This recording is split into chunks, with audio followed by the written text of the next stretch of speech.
U kunda Alloh taoloning oldiga bandalar yakkama-yakka hisob-kitobga keladi. Mo'minni Alloh taolo olib keladi. Bandasining ustiga bir hijob yopib qo'yadi. Hech kim ko'rmasligi uchun. Alloh taolo boyagi bandani nomayomonini o'qidi.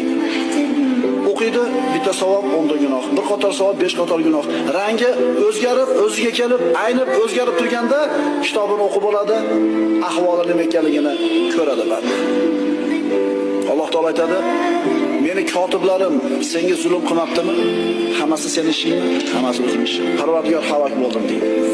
Alloh taolo aytadi: "Yana bir marta o'qib ko'r kitobingni." Ochib qarasa, bironta xato qoldirmasa Alloh taolo hamma nomayamolni savobdan iborat qilib qo'yadi.